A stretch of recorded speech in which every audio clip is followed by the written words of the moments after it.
how he got into the guitar business as a guitar tech, and then we go through Lindsey's guitars and his sounds. So just tell us something about yourself. You know, what's your background? Background started as a guitar player, of course. Worked in the music business in Los Angeles. I ran a rental guitar facility, which gave me the opportunity to get into all the studios and do a lot of studio work as a tech in Los Angeles.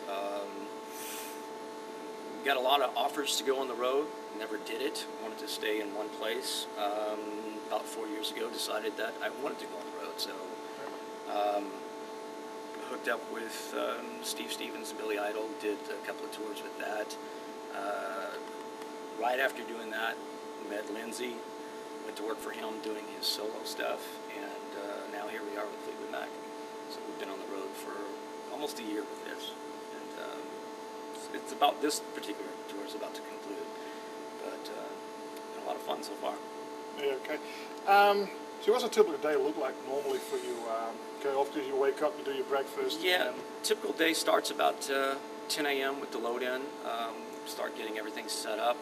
We have a big rolling stage that they get all the lights set up. The stage sets up on the other end of the venue. All the backline guys get all the equipment set up. I concentrate on this gig. I'm just concentrating on the guitars. I have another guy that helps with all the amps. So what I'll do is set up in a corner somewhere and start on the restring, start on all the guitar maintenance. There's a lot of maintenance to do before every show. By the time the lights get up in the air, early afternoon, the stage comes in underneath that. I move into place and continue on doing what I do. Probably doing about 6-7 restrings a day, just keeping all the guitars, you know, really playable, make sure everything is just absolutely perfect on them.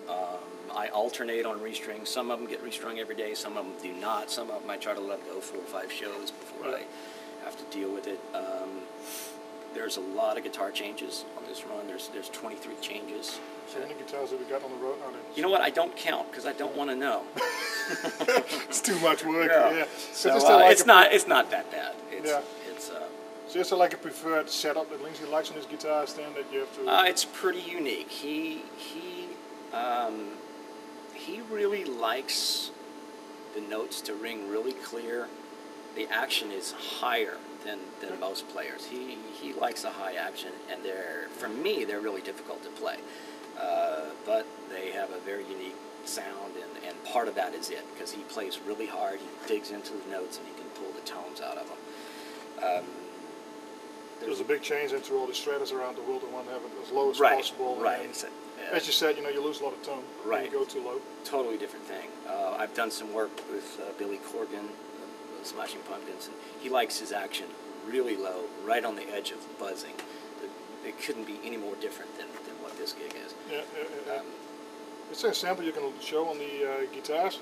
Because you can see we got all beautiful custom-made Rick Turner guitars there. Let's see. Let's make this one. Yeah. This is a Rick Turner Model 1. It is actually tuned a step down, so I have kind of a hybrid set of strings on here. This is a 54 on the bottom, and I kind of mix and match. It's actually a 10 on the high string. So I've got a 10 and a 13, then we go down to a 20, and let's see, I don't remember at this point, but the bottom set is a lot heavier. He likes it because he comes all the way up to the 24th fret on here and bends quite a bit, so we keep a light string on the top end of it. But the action, I don't know if you can see this, is quite high on this guitar. Oh, yeah, that's nice. Yeah. Being that it's tuned a step down, this one's not that hard to play, but you know, it is higher than most. Are these a solid body? Yeah, it's a solid mahogany body. Wow. Heavy. The feel of it is similar to a Les Paul. But it's a 2-octave neck. There's no doubt that Lindsey couldn't play with other guitars and Telecasters. Right. And he was only finger picking mostly. Yeah. That's why he had Rick Turner to design his guitars, isn't it? Yep.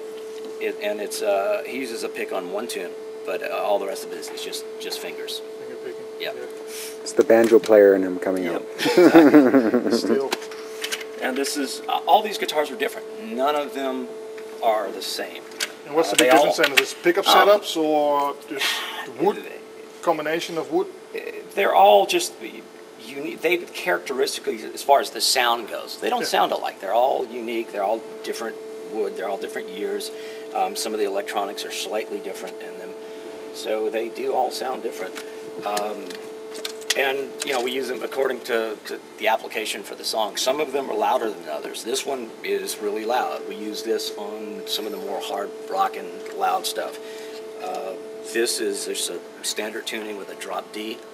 Nothing real special about that, but it's a regular 10 through 46 set of strings on here. And which brands of strings are you using? We're using Diodario's. Special reason for that?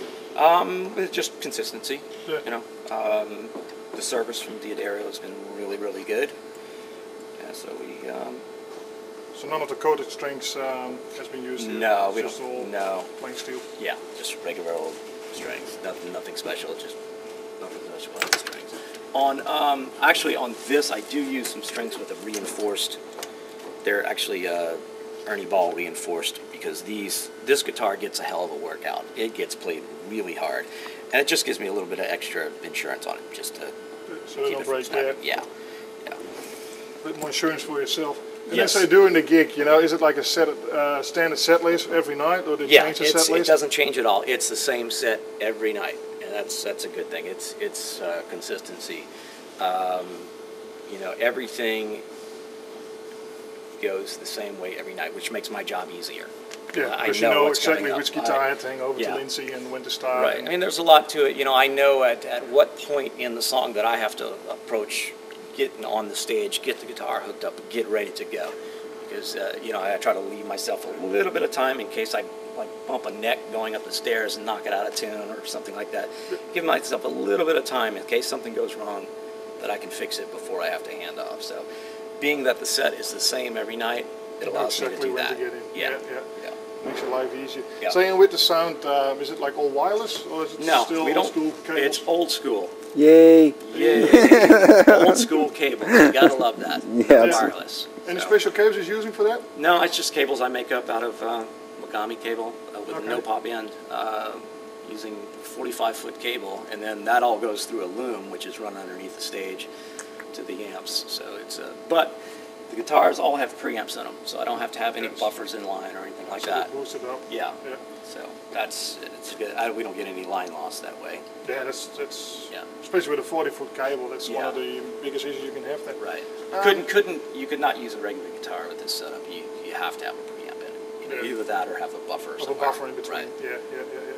So you can have a look at the stage where the signal's going from the guitar. Sure.